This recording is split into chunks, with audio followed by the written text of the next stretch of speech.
ibanga ry'iyo myaka ibiri, ikintu Feliki yifuzaga kuri Pawulo, Feliki yasuraga Pawulo kenshi, ujye unyumvira ukuntu abanyabyaha baba bameze, kandi agatega amatwi ibyo yamubwiraga. Nyamara impamvu nyayo y'ubwo bucuti ni inyungu yari ategereje, kuko yumvaga ko ahawe amafaranga menshi yarekura Pawulo. Ngo yarategereje ko Pawulo azamuha ruswa, bityo agahora aza kumusura muri gereza nk'umufitiye imbabazi, sibyo? Ariko reka wumve Pawulo ukuntu yari ateye. Nyamara intumwa Pawulo yari afite kamere itunganye ku buryo atashoboraga gutanga ruswa kugira ngo arekurwe. Ariko wakubwira abakristo bayitanga uko bangana, ngo yari afite kamere igenjeje ite? Ku buryo atashoboraga gutanga ruswa. Abantu bayitanze bangana iki?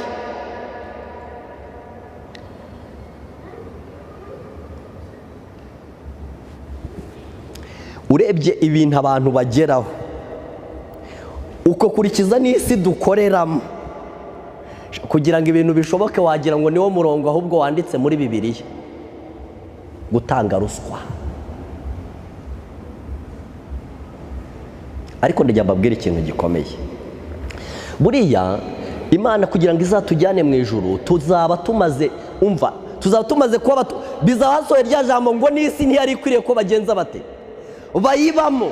Kugeza ubwo cyakora Imana izagumya ihagarare ku bugingo bwacu. Ikintu cyose tutazabona, Imana izaba yemeye ko dushobora kubaho tutakibona, ubuzima bugakomeza. Niyo mpamvu ndarikira umuntu wese uraha kutazanduza ubugingo bwe. Ibi bintu ngiye kubabwira, nugira umugisha ugasanga izi ngorane ntiwaziguyemo, icyambere ushima Imana, icya kabiri ugambirire kwemera kuba mu murongo ucishije bugufi, aho gukora ikosa rizagusaba ikiguzi udashobora kuzabona. Uwakubwira abantu bazitanze uko bangana, uwakubwira bazakira uko bangana. Bamwe bageraho bakazihimbira n'amazina, bakazishakira ubundi buryo, ngo nishimwe, ngo ni impano n'ibindi bintu abantu bakora. Ariko muzasoma ijambo ry'Imana bavuga ngo Imana yitegereza mu mutima wacu neza, ikamenya igikorwa dukoze n'impamvu iduteye kugenza gute, impamvu iduteye kugikora. Uwakubwira ibintu abantu baba bafite batafitiye uburenganzira. Hari umudamu umwe nzi neza yigeze agira gutya, maze agura perime. Ibi bintu birarangira, ikibazo kirarangira, mbese yumva nta n'ikibazo kigenje gute, yumva nta kibazo gihari. Ariko hari ikintu cyantangaje. Igihe Umwuka Wera yamuzagaho, igihe yari atangiye kumwemeza ibyaha, kimwe mu bintu byantangaje, wagira ngo yari yarakoze icyaha kimwe. Icyo kintu cyaramuzengereje, yajya mu rusengero akumva nicyo kintu cyonyine kigaruka mu bitekerezo bye, yajya mu nzira agenda akagira ngo cyanditse ku kintu cyose ahura nacyo. Oya, icyo kintu kimubera icyaha, kimujya imbere, kimujya inyuma, kimubuza kugenda. Oya, ikibazo kiravuka. Iby'uwo mumama ndabizi neza, nawe ndamuzi. Yatuje hakozwe ikintu kimwe gusa. Iyo perime yarayifashe, ayisubiza aho zitangirwa, ababwira ikibazo yahuye nacyo, ababwira ingorane yagize. Nubwo bamuhaye amahirwe bakongera bakamukoresha ikizami akayitsindira bakayimuha, ariko uramutse uvuze ukuntu inzuki zabonye ubuki, ababurya ni bake cyane.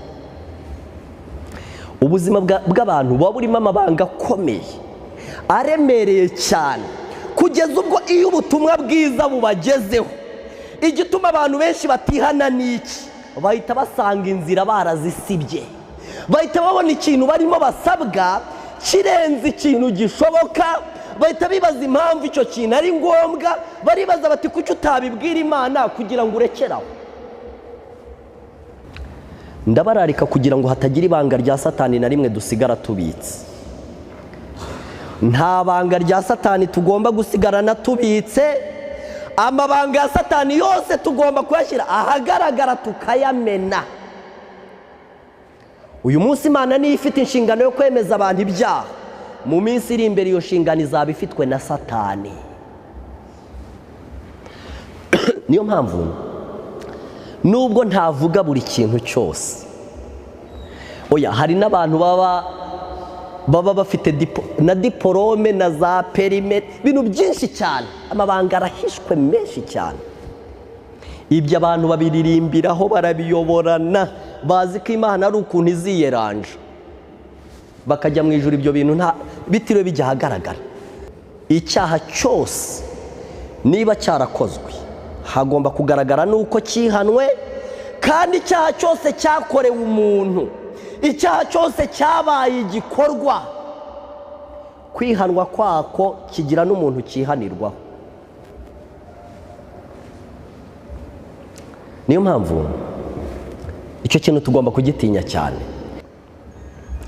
Hari umugabo wundi nzi yakoze ibyaha byo kwica abantu nk'uko n'abandi babikoze muri jenoside. Mu gihe Umwuka Wera yazaga amwemeza ibyaha bye, rwose pe byagaragaraga ko yabaye umwere, nta n'uwari wamufunze. Ariko ibyo byaha yarabyatuye kubwo kwemezwa n'Umwuka Wera. Amaze kubyatura, bene abantu baramubabarira, ariko leta iramubwira iti nubwo wabyatuye ukababarirwa ariko ugomba gufungwa. Bamukatiye imyaka 7. Iyo myaka 7 yose yarayifunzwe arayirangiza, yaranayirangije, ubu yarasohotse. Ariko ndajya ngo mwumve iki uburemere bwo kwatura icyaha. Cyitwa kwatura ibyaha, ndabizi neza ko kibabaza cyane, ndabizi neza ko abantu benshi batekereza ndetse ko kibasuzuguza. Abantu benshi oya, nubona n'ibyo kwishyura abantu wibyo utabifite, genda ubasaba imbabazi, wenda bakubwire bati ibintu uzabyishyura, utangire ubishaka kugira ngo uzabyishyure. Ntuzategereze kubanza kubona ibintu wangije ngo ubone kujya gusaba imbabazi. Oya, utarabibona, mu gihe wumva Umwuka w'Imana akubwira ko wanyuze inzira itariyo, jya gusaba imbabazi nubwo wibye miliyoni y'umuntu akaba ari we wenyine ubizi, kandi ukaba uzi ko mu bintu utunze itavamo. Genda usaba imbabazi. Kandi naho yanditse mu gitabo cyitwa Kugana Yesu ngo igihe abantu bari kwatura ibyango, icyaha cyose kigomba kuvugwa mu izina ryacyo, kikerurwa, uburemere bwacyo ukabuvuga, ku buryo icyaha ukishyiraho cyose ku mutwe wawe. Hari abantu bajya batura ibyaha ariko bakazagera igihe umutima wabo ukabasaba kongera kubyatura, ukababwira ko batabyatuye nk'uko bikwiriye. Rero muvandimwe wanjye, mu gihe cy'amakuba nicyo umwanzi ategereje, kugira ngo ibyo bintu abantu bagiye bakora nabi birengera, ibyo bintu abantu bibwiriye Imana nk'abakina umukino, umwanzi arategereje ngo abigarure imbere yabo. Kubona umuntu umaze imyaka 30 akamenya Imana, ahita avuga ati kuki ntavukiye mu muryango wa Gikristo koko? Reba ibintu aba yarakoze biteye ubwoba, inzira aba yaranyuzemo ziba ziteye ubwoba. Umva, kugira ngo ibyo bintu bishyire mu murongo no mu buryo, bimusaba ikiguzi kidasanzwe. Ejo nababwiye iby'umuntu bita Onezime. Nababwiye ko impamvu Pawulo yahaye urwandiko Onezime ngo abe ari wowe urwishyirira Filimoni ubwe, byanditse muri iki gitabo. Pawulo ntaruha undi muntu ngo arushyire Filimoni, kandi urwo rwandiko rwari ruhagije gusobanura ibibazo bya Filimoni, bya Onezime. Ariko ushobora kwibaza impamvu Filimoni ariwe agomba kurwitwarira. Elina White yaranditse ngo Onezime yagomba kujya gusaba imbabazi Filimoni no kumenya icyo Filimoni amutegeka ku bintu yamukoreye.